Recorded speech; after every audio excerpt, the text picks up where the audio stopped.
Bluff is home, but the north is where I'm from. I'm a Jaffa.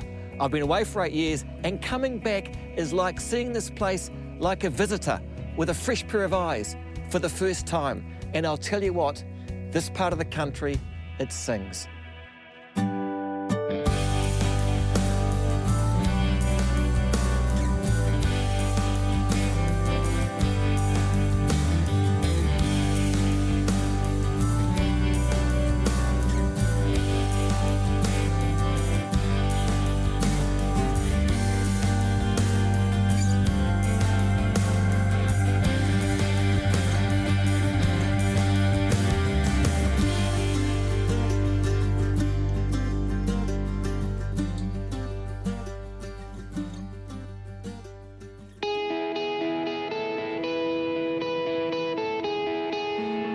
You may have heard of Dolphin Watch. Well, welcome to Donkey Watch. I'm off donkey spotting, then heading towards Auckland, from here the Firth of Thames, via all sorts of Gulf islands I've never visited before. Chamberlain Island, or Paunui Island, then Rotorua, then Pakatoa, then Rakino, and finally Rangitoto, where I'm catching up with an old man, my old man, and the family batch.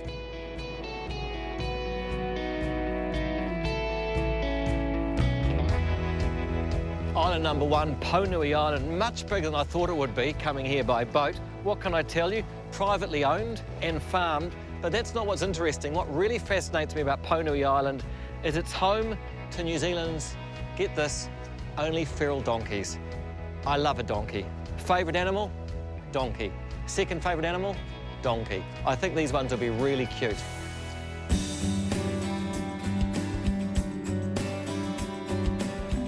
Have you been on an island before? No, it's the first time. Is it weird? Initially, because you just can't get off and go and have a latte, meet up with your friends, that type of thing. And also the weather dominates so much around here. You have a honeymoon period and it's all fine. And then you get over that and then it's work and realisation that you are on an island and the water's between you and what people call civilisation. You get excited when you normally plan things, but here, sometimes those things don't happen because you just can't get off due to weather. So you have to accept things more, I think. Accept nature, really, and what goes on with that. I think we call it surrender. Yeah. Surrender to everything. Yeah. Must draw on your inner strength, eh? Which is quite nice too. You got to amuse yourself, cook for yourself, all that. Yeah. And you have to be very self-reliant. Yeah. And get on with your partner. And you've clearly got on with them. Yeah. Otherwise you'd be drowned. Yeah.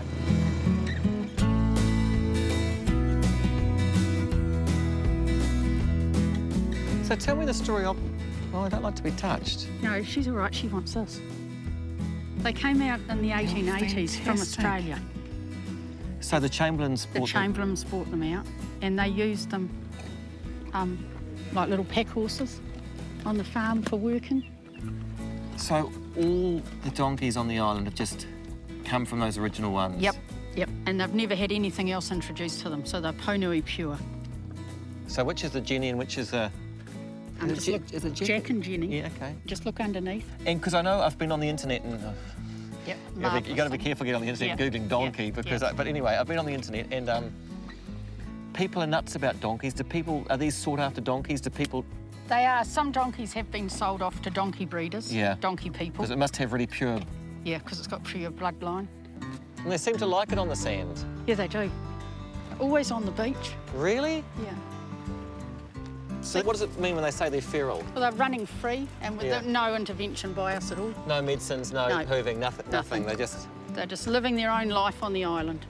They blend in with the sand too, don't they? Because donkeys aren't normally this colour.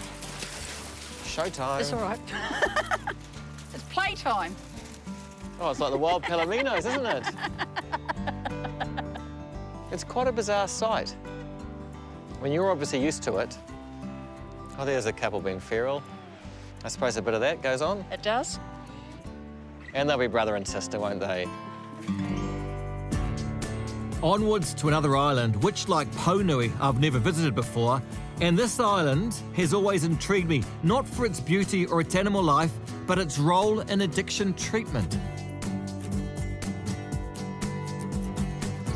And this is Rotorua Island. For 100 years, the Salvation Army ran this as like a drunk rehab for inebriates, although mates of mine that have been here don't call it Rotorua, they call it Alcatraz, which I thought was quite good. It's an island paradise, but how many people would have been here? In those days, there was probably about 60, 70 clients.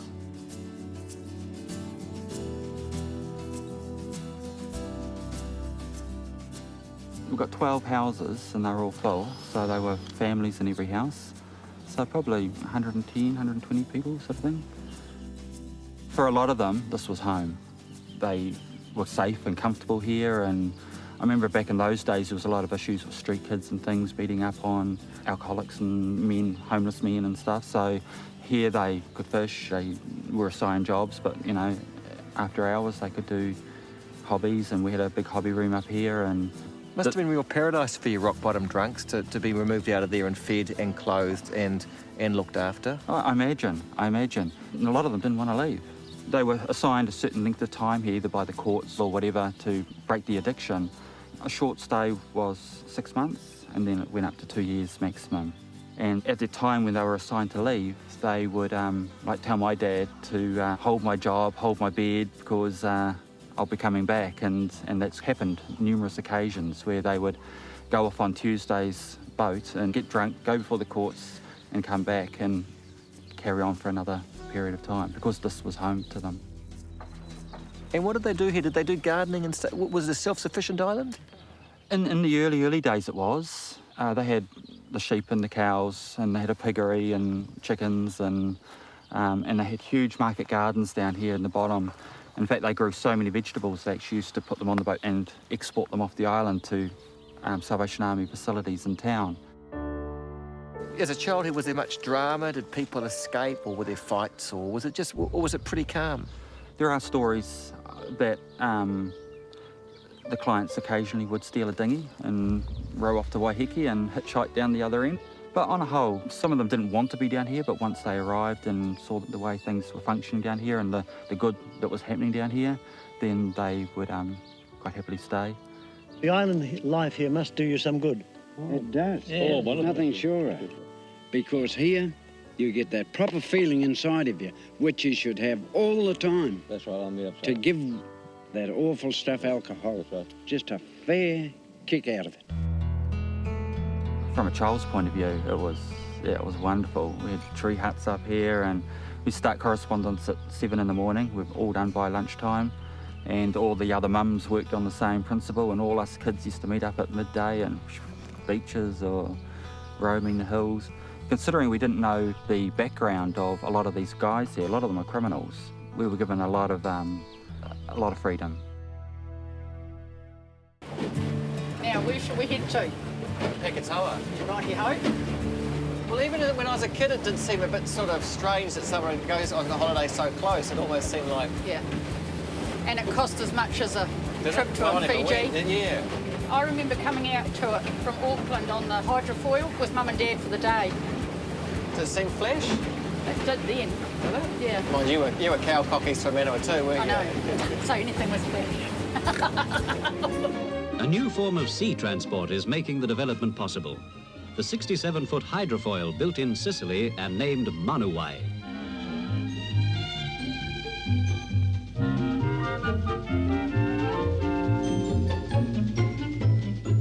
The foils from which the hydrofoil gets its name lift it out of the water the same way as wings lift an aeroplane into the air.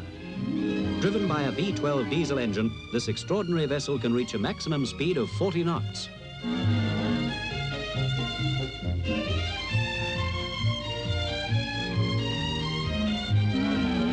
So shall I speed up now? You go for your life. Okay.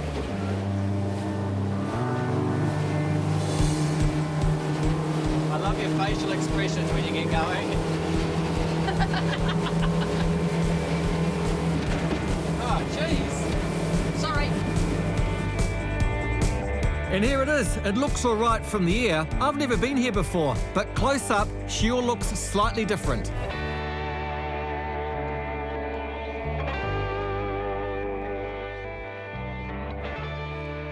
So the story of the island, early 1900s, the Salvation Army ran a home here for female inebriates, although that didn't work out because the males came across from Alcatraz, Rotorua Island. That wasn't good.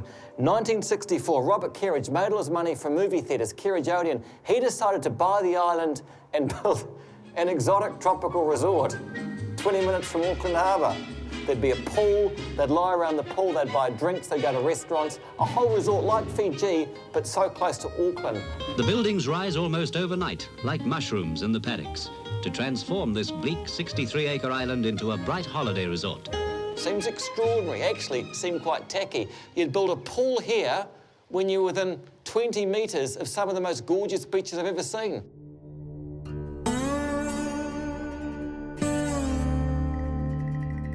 There are about 100 units built here, all Lockwood, which was a company just starting, so they were the very modern of the moment. And the ones on the hill were called cabanas, and the one very sophisticated, and the ones on the waterfront were chalets. Chalets, cabanas.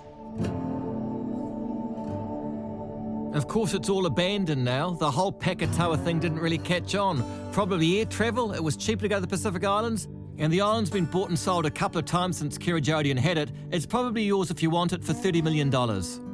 Actually, with no people here, 20 years later, it's actually quite a pleasant island. But because of all the Lockwoods, it just looks like a beautiful island turned into like a rundown housing estate. It must have been horrible with all these families banged up next to each other thinking, why didn't we go to Fiji? This seems a little bit low rent.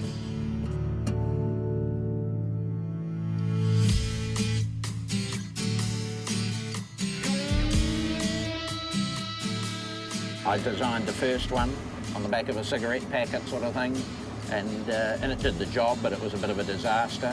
The second one was a bit better, and then the third one was basically like this.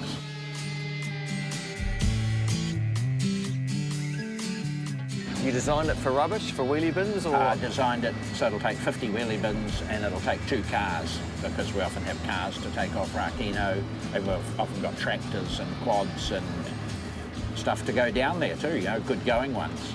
And this boat's good in the sea? It's great, yeah, it's wonderful. I try not to work in bad weather, and rubbish can always wait 2 or 3 days, and then we do it when it's a little bit calmer. The boat can do it, it's me that gets the hiding. I'm not as young as I once was. You're like the mafia, you've realised all the money's in rubbish. That's right. Yeah. Interesting thing, over the recession, there was no less recycling. The amount of small beer bottles and wine bottles possibly even increased. So I don't know what that says, but maybe people think, gee, I've only got very little money left, I better have a drink. And now to Rakino, another island I've never been to.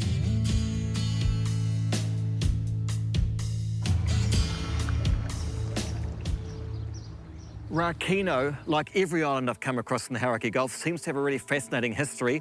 It seems the island was privately owned and farmed till about 1965, when this hypnotherapist and stage hypnotist called Max Rickard, or known as the Great Ricardo, bought the island to set up, I suppose, what we call a commune. It was supposed to be a utopian paradise. He had a group called the United Peoples Organisation. They bought the island. It was going to be free of illness. It was going to be free of government. And it was going to be free of money worries. So you chucked in all your money and you moved here, and about 10 people did, in this great utopian society. Rickard himself, he left with a blonde, went to Sydney, often happens, and the rest of them remained in kind of a hippie, nudist type place. And I say that because by all accounts, Fred Ladd, well-known guy that flew the flying planes around the Hauraki Gulf, he would deliver a newspaper to the island. He would drop it down, and in payment, the 3 women that lived here would expose their breasts to him, and that would be enough to get the free paper. So, I mean, don't judge it, that's what the early 70s were like. Then about 1975, they sold the island, broke it up into sections, and that became the Rakino, almost like it is today. How many people would be on here today? Probably 12. Is that a lot? That's the permanents. And you always just dressed up? Oh, yeah.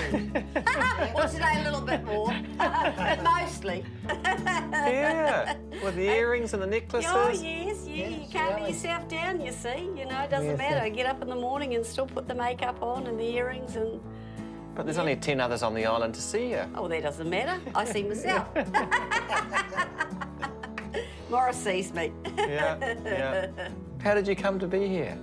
Well, we had just a little caravan and we had some wonderful friends that lived down in Marine Park Avenue. And Wiki was the contractor for Rakino, and then he got to retirement age. And he said to Morris, oh, why don't you put in for my job, you know?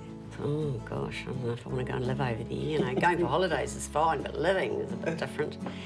And I said, oh, OK, well, we'll try. If you get the contract, we'll try it for 12 months. So we and of course, after 12 months, they just loved Morris being here and doing the work he did and said, oh, you know, please stay. So we did, and I said, well, you know, I can't just live in a caravan in one little room. You can't live in a caravan. You can't live in a caravan. So slowly over the years, we've just sort of added on, and, you know, this is as good as it gets.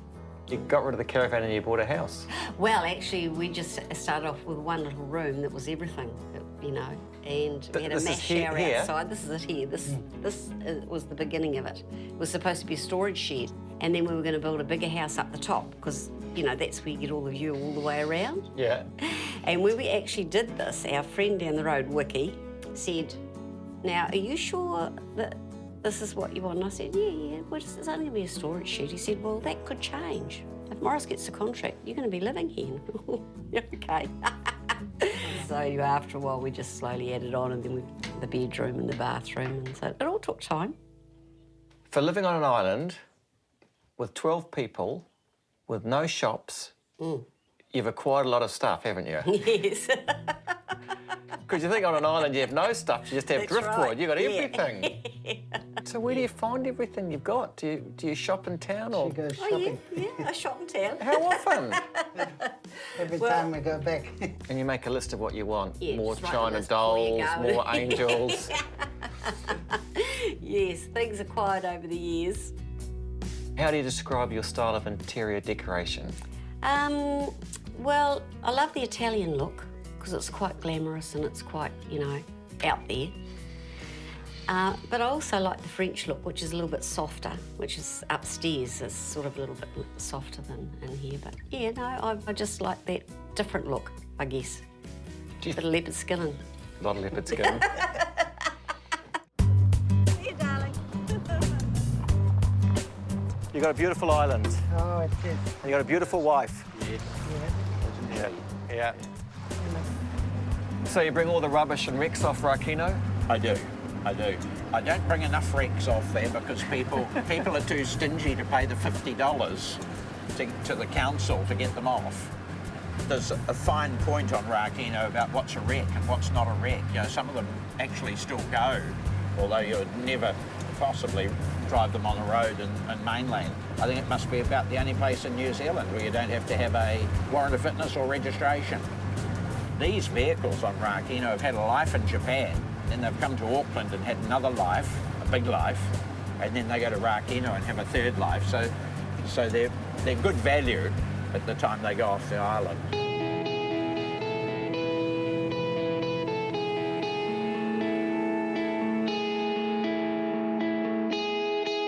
And on to Rangitoto, a place I've been to hundreds of times and probably my second favourite place in the country.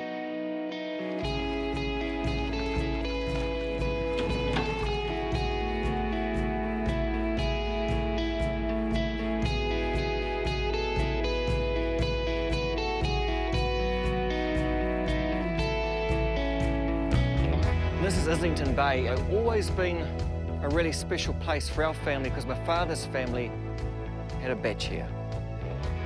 Whose idea was the batch? Well, a relation of Dad's, some of the Macefields, had this batch and they no longer wanted it.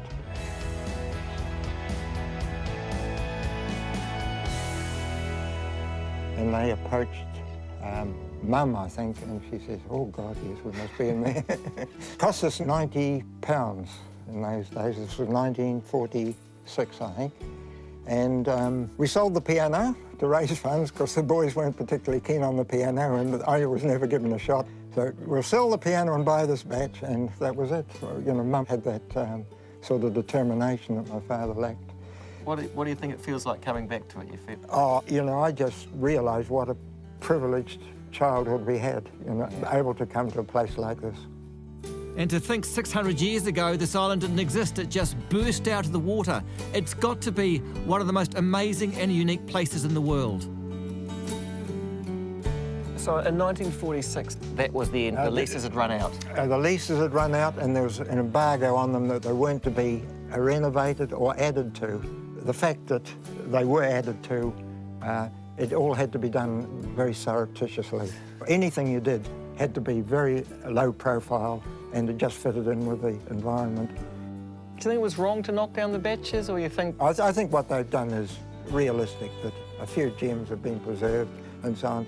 I don't think the community that was here is compatible with, you know, aspirations of DOC and conservation angles, because this island is absolutely unique. I guess the good thing about coming down here is because it's all rock, there were no lawns to mow. There's No nothing, lawns to mow. no maintenance at all. Yes, there's... You've spent all your time patching up, you know, bringing down a new sheet of corrugated iron on the lake boat. You know, not a hell of a lot was done through the summer. People came down here to relax, get away from it all. Better than a piano. And to think my grandmother sold it to buy a fridge. Bless her.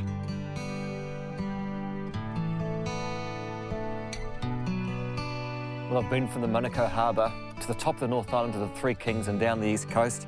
And funnily enough, I thought this part, the islands of the Inner Hauraki Gulf, was the least interesting, was the part I knew the best. How wrong I was. In some ways, it was the most remote, the most beautiful, the most intriguing, and the most surprising.